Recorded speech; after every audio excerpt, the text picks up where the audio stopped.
let's go ahead and get them up on the screen. Taco, who are you looking for to come out on top this time? It's going to be a really tough one to tell. I feel as though Noble might be one of those teams that tends to play either up or down, depending on the competition. Yep. And so that can work both for and against the team. Granted, I think that EU United are also a very highly regarded team. They're all very mechanically sound players. And with that in mind, Noble are certainly going to have to step it up if they want to compete with EU United. EU United coming out as one of the top teams right now, definitely seem to be at the top of NA. Right now, the SPL just in general is very competitive. This fall split is so important. That's the one that lets you get into Worlds, the one that lets you stay on the top for the Season 5 as well. But right now, EU United, they're putting their hopes into the Nemesis, already locked in as their first pick. Very solid selection as well from EU United. It does provide a little bit of an option for a flex pick. We have seen a couple, or we've seen one in particular, of a Nemesis solo from Cyclone, although that was a while ago. I wouldn't be surprised if it's something that Salt Machine opted for, or excuse me, Benji. Yeah. And on top of that, it's also a strong jungle choice for Verizial now? He keeps changing every other week. It doesn't even matter anymore. But either way, Noble with that Huyi and the Morrigan, a very potent combination. Huyi and Morrigan are indeed very strong. Huyi very likely going to Wowie in the ADC role, Morrigan for mid, and then Kakulin taken up for EU United. So we talked a little bit about it here for you. But yeah, Fafnir also going to be locked in for EU United. That's not likely to be their support. And of course, you have to keep in mind that the Fafnir works really well alongside of the Nemesis as far as the setup potential is concerned. Those hammer stuns and the chase down is the more important part. When you're just stacking slows on top of slows, it can really become a strong issue to deal with. Then Osiris for Noble. Again, Osiris, one of those flex picks. He can work in the jungle. Lately, we've been seeing him a little bit more in the solo role, but he can go either way. I do feel as though for Skeleton, it might be, we've seen a little bit of better performances from him on the actual hard carries this split, and I would actually prefer to see that Osiris in the solo lane and give Skeely a little bit more flexibility to try and play that hyper carry god. United might be feeling the same way. Serket, Camazot's already focuses out, as well as Naja, so they don't want a traditional jungler to be the one that Noble take out. They end up picking up Geb, giving themselves someone very safe here that you can take into the end. Over picks like Kepri even, yeah. I wouldn't be surprised to see maybe a potential Odin flex pick here for Noble, especially considering that Amuzen Cab was just locked in for E United. So it's a pretty strong pick with the ring against the Nemesis. It also really helps slow down that mobility from the Nem, and I thought this well, it could be a strong lean towards the Odin. Odin could certainly be a strong pick for Noble as they are looking to make their final pick in, but E United right now, they're scaring me with all the damage they have on that team. Thoth, Amuz, and Cab, Nemesis are definitely capable of shredding down some gods, but Awilix is going to be the final pick for Noble. A little bit of setup for it with that Gep. I'm a pretty big fan of the Awilish selection, actually, because it means that Skeleton's going to have a whole lot of mobility as far as traversing the map is concerned, and that can be hard to keep up with on that Nemesis, having that double dash, darting around every which direction. So, and as top of that, Awilish has so much presence as far as lane clear potential is concerned. Especially very early in the game, Awilix provides a lot of pressure. That Feather Step in particular, it's kind of nutty with all the damage that he can do for you. So that's something to be on the lookout for. Skeleton in the jungle looking to try and get some early pressure perhaps on Venenu there, who's piloting the Thoth, or even if he goes for an early gate on Panda Cat, which is a good way to put an AMC behind. And Panda Cat playing this AMC, he was probably one of the first Hunter players to really start bringing out a mobile god pool. He started off with that Artemis and the Blink Artemis.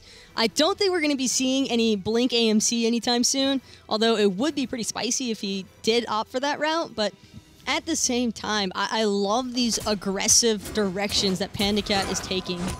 What I like that we're seeing here is Benji's in a lot of trouble. Horrific Emblem already coming out for those slows on the side of Noble, but another slow coming out from Walwish to try and keep Benji in trouble. Scream, though, able to get out of there, so not able to get a kill off of it just yet, but definitely putting them in dangerous territory. That counter Horrific actually just saved Benji's life so hard. Without that, Skeleton and Walrus are able to continue chasing down Benji, ensuring that they get the in-hands off that will take him out for first blood. Although Noble still have the pressure of the solo lane. E United has both Panda Cat and Polar Bear Mike on the dual lane side of the map, which is not something we always see nowadays with some of the supports going over to that mid lane as well. It's given them some pressure onto Noble's jungle. They even took the red buff and have that on Panda Cat now to further increase the already pretty ridiculous clear that AMC has. And Wowie just trying to keep it safe in the dual lane right now, anticipating that invade from Polar Bear Mike. Mike kind of just sniffing that one out, not allowing Wowie to get that farm. But since he was able to secure the mini creeps off of that purple buff, he'll still hit level 2 off of the wave. And so based on this start, expect to see Panda Cat a little bit ahead of Wowie, just a little bit ahead of Wowie here in the early, and then it's going to be Venenu who's going to be struggling a little bit with Wubbin and Moswell having the pressure. But looking to invade or E-United, Scream and Benji are both here. That Rage form just dropped off, and it looks like they were able to get that last hit in and steal it. Scream is the one with that blue buff on him. Bede's coming out just to make sure he doesn't get caught out, and E-United trying to leave with the spoils. Fortunately for Skeledon, they'd already successfully invaded E-United's buffs. Just unlucky. However, it could be Scream in a really unfortunate position. Double dash going to save his life. Same could be said for Skeely on that feather step. Two junglers end up taking a lot of damage in that last engage. Thankfully, they both have bumbles, but Benji jumping in and having the necessary amount of damage to clean up the kill. Now it's up to Scream to try and keep his solo laner alive, and he does. Walrus just has to fall back. Those minions hitting a little too hard. And Scream, Benji, both getting away with just about 10% HP. Probably one of the more frustrating aspects to witness, especially from Walrus's perspective. Just nothing he can do to try and assist Skeledon. Really, it was just unfortunate that the damage was enough to secure that first blood. That kill does go on to Benji. It's going to make things even a little rougher for Walrus now, because Benji's going to be a little bit further ahead, as well as Skeledon had to go back.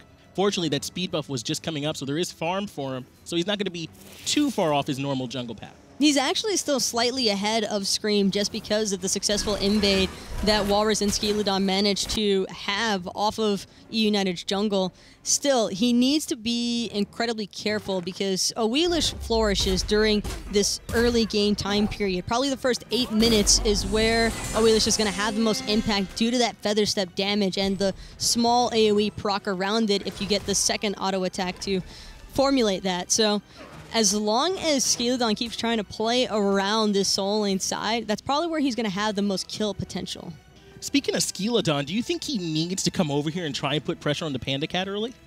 There's really not much that he can do, considering that Polar Bear Mike has been hanging around that duo lane side so often, just now starting to rotate over to the mid lane, unlike Wubbin, who's been in the mid with Moswell for a while now.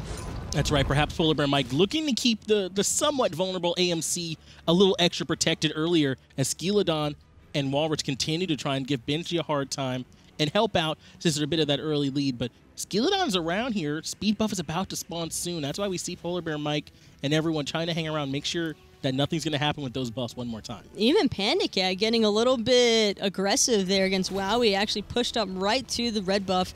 Recognizes that it's just Wowie, but still doesn't look to contest, respecting that early damage that could possibly come off of the Hui Ricochet. Noble are already here. Polar and Mike forced to jump back. Now it's Benji and Scream, who have Walrus a little bit isolated. Goes in and gets the 3-man ult, does Benji, and that just forces him back. So E-United can go ahead and confirm their own buff, but Skeledon wants to hang around. Skeledon was maybe looking for a cheeky 3 over the wall for the steal. Just not worth trying to contest that buff right now, though, knowing that there's 4 members as well from E-United that made the rotation to ensure that Scream would be able to secure his own speed. And that's what you have to do when you recognize the pressure coming out from Noble on the jungle. Have the rest of your team rotate in. Venenu and Polar Bear Mike hanging out nearby so that they can help out with that buff. Just make sure that their jungler is able to get the speed, which is so important, and they don't lose up any more of that farm. Again, we've got 2 members over here, but it looks like Scream's hanging out in the jungle, maybe trying to bait Noble in onto Benji so he can use that ultimate to shred out Walrus, because Skeledon has backed. Now, Awelish actually can grab Kokola in that jump. It's just that it's such a quick moment of time. It is a short window. It's so brief that you're better off just holding it and waiting for the immediate setup from your team. And I believe that's also why we see Skeledon not really looking to try and force that one out, because if you're off the mark, then you just know that there's going to be a counter engagement immediately after. One more time, while he's able to secure those oracles, getting a nice bounce on him too to get plenty of extra damage. Looks like Noble may have even gotten those fire elementals, as only Benji was over there trying to contest with them. Skeledon going in a little bit aggressive, it looks like. And Wowie with that jump away, leading me to believe that he just wants to back to base. And sure enough, he's either going to go and pick up Devourer's Gauntlet here or Boots, although I'd imagine that he might prioritize. It is the Devourer's Gauntlets. He's prioritizing, stacking that up. Same story for Panda Cat on the opposite end. They're both going with the Devourer's Gauntlet, and we're able to get the tier 1 of Boots as well, so that way they'll have lifesteal. Once they get those stacks going, especially for Panda Cat, there'll be some potential to start pulling that Gold Fury. We're still a little away from that time period, but that's something that they're going to have to consider. We've seen them a lot of objectives lately get stolen away while team members are occupied elsewhere on the map, so that's something both these AD carriers are going to be capable of. Normally, I would have probably favored EUN as far as early Gold Fury shred potential is concerned because of the coerce off of the Fafnir, but with Wowie and Wubbin both having incredibly strong objective contest ultimates, as well as Moswell. Moswell could potentially turn into Veneno on that Thoth, and with that in mind, EU United need to be really careful about how they want to organize themselves in the jungle, because at any moment's time, and there it is, it's actually the beads forced out by Panda Cat, not wanting to take any chances. And Skeleton not getting any help on that setup either. He just hits the knock-up and then goes to the pull, so good job forcing out those beads from Panda Cat. Polar Bear Mike coming over to try and help out now that Panda Cat won't have that safety net of that CC cleanse, just helping him clear out this wave and forcing Skeleton and Wowie to back up a little bit on this duo side. But look at Noble's wards that they've got deep in on this side of the map, over there near where those red buffs are, so they can try and catch out any rotations. That beads pull was also mostly important for Wowie. Wowie is going to be the main one looking to try and get the 1v1 kill onto Panda Cat early on, because during the laning phase is probably the only time that Wowie's going to have pressure over AMC. If Panda Cat is allowed to just continuously farm and build up enough leverage, he will eventually overpower Wowie. Muzen Cobb is just the best 1v1 hunter in the game. That's what a Muzen Cobb does, especially inside the range of those hives. He's so difficult to box against, getting all that extra attack speed just for putting them down. If you were to commit any levels into it, it goes up even faster for him. So that's something that we saw Skeleton do. It's what we talked about earlier. Come over and try and put some pressure on the Panda Cat so he doesn't feel comfortable in this duo lane. And I think that Noble are also doing a great job at prioritizing leaving Wubbin in that mid lane with Moswell, ensuring that his mid laner isn't going to be sent to base anytime soon with those Geb shields. Despite getting that first blood, things are just about evened up here as far as gold is concerned. I mean, it's basically even. 1-0 all of the kills in favor of E United. And we're about 8 minutes 30 in as those oracles come up one more time, but Skeleton, looking for some action over here, knows the beads of Panda Cat will not be available. Geb shield strong, but Skeleton gets taken down by Panda Cat. The ultimate comes out from Wubbin, but it's not enough to get anything out of it. Polar Bear Mike trying to keep Wowie away from the team fight as Panda Cat and Scream's rotating in as well. Benji gets a kill on Walrus in the solo lane, and Scream takes down Wowie. 4-0 now in favor of E United. I'm not a big fan of that one. That was just too much commit to try and find that kill on the Panda Cat. Understand that his beads were off cooldown, or on cooldown, but now Benji's just going to make the easy rotation, and Wubbin has absolutely nowhere left to go. Wubbin just all kinds of caught out here. This kill is going to happen. Eventually it does end up going to the credit of Benji, which Walrus probably is not happy to see. He's already having a tough enough time over there as it is. Ultimate comes out from Scream, though, onto Moswell, who actually turns into Nemesis to give herself a dash to get away. She is able to create enough distance, but again, it's 5-0 now, the kills. And that gold lead we're just saying was even a shot up to 1,000 gold. Moswell, it looked as though he was just trying to check the Gold Fury, at least provide a little bit of face presence. Now Skeleton in some trouble, just narrowly avoiding that stun from Veneno, but still got to keep in mind, Scream's actually developing a decent bit of a level disparity between the two, and it's going to become even, it's all uphill now for Skeleton out of Wheelish. And what went so wrong for them with this gank onto Panda Cat? They came in trying to set him up. They recognized that the beads are down. I felt like Skeleton got immediately blown up. Skeleton just got eliminated between jumping on top of a Fafnir and then being in the face of an Muzen Cobb. Polar Bear Mike just did a great job peeling for his hunter, and then the sprint at the end of it all to make sure that he could get away from the ultimate from Wubbin. That missed Cataclysm just made all the difference from Wowie not being able to secure the kill. And that's something we've talked about. For a Muzen Cobb, his self-peel is kind of just that he does a lot of damage, and you don't want to stand in his face for very often. Looking to invade this red buff, our E United. Wubbin taking a good deal of poke and forced to use that shield on himself early in the game. That is a bit of a cooldown. So if they look for more, then they wouldn't have to worry about that shield. But backing off for E United, no longer able to contest. Skeleton kind of just riding Suko around, still getting hit by the hammer stun though from Mike. Actually taking a decent bit of damage from them. Benji, standard proxy farm from Not the even just solo laner. proxying. That tier 1 tower is down at this point in the game at 10, well, really 11 minutes in the game. They have the tier 1 in right, and they're starting up the Gold Fury, our Panda Cat, and Scream. Look at Fafnir doing a good job. Polar Bear Mike, I'm trying to keep Wubbin from being a part of the engagement. They use the ultimate on Nowawi as soon as he shows his face from Scream to force him back. And this, again, this Gold Fury already so low. Wowie trying to get in there, but it's going to be secured by E United. Final judgment just to make sure from Menino, but all around, 3 ultimates expended from E United, and Noble still don't feel comfortable trying to fight into them. And this is E United using their lead across the map to try and expand it out. It's one thing if you do get some early picks in the early game, but we've seen that happen before where you get early picks but unable to convert it into objectives. Then you end up in those 50-minute games where you all are stalled out, and even E United are pushing the envelope, forcing the fight at Gold Fury. When Noble are afraid to commit, then they just take the objective. I wouldn't call it a fault by Noble, but that initial attempt at a gank onto Benji by the blue buff of E United, and the horrific emblem just came through from Benji as well to counteract Walrus's. That made all the difference for how this game was going to go early on for Noble, because after that, they kind of just lost that potential to continue invading since Skeleton ended up dying. Speaking of which, Skeleton again falls to Scream on the solo lane. Walrus uses his ultimate to try and get away, even commits the horrific emblem.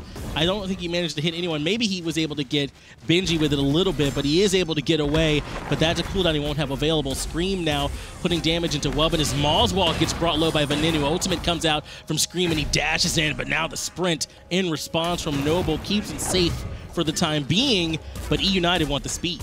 And Sprint still going to save his life. Wubbin can't do anything else besides watch, considering that he's only a level 9 Geb, and every single member of E United is at least 1 or 2 levels above their opposition. That's right. In particular, Benji over Walrus is looking like the problem here. He's got about a 3-level lead, sitting 3-0-1 is Benji right now. That, again, that tier 1 tower already taken down. What that means really so much is that Benji's free to rotate and be more a part of these team fights. With the early leads that Benji and Scream were able to acquire for themselves, there's just absolutely no way realistically for Noble to have a very solid opportunity at fending them off from their own. Really, I'm kind of surprised that E United hasn't been invading a little bit more often, but I can understand and appreciate them rather playing things a little bit more patiently, considering how well their draft continues to scale into the late game. Looks like they're taking your advice. Coming over to try and have something to say about this red buff are E United. Skeleton pulls in Polar Bear Mike to the Suns from Wowie, but the ultimate grants immunity for Polar Bear Mike, so he doesn't take too much damage. He's low and backing out. Wubbin also under pressure underneath the tower, but they do end up chasing down Polar Bear Mike. Walrus gets credit for that kill, and in the dual lane, they continue to commit onto Scream, who has to back off. And Veneno, he was standing by, just ready to charge up that final judgment. E United, though, not looking to be over-ambitious again, considering that Polar Bear Mike caught the brunt end of that one, eating practically every ult from Noble. Walrus, I'm sure, happy to get that kill, get credit for the kill at the end of it at least, to try and catch up somewhat with Benji, who's running a little bit out of control so far in the game.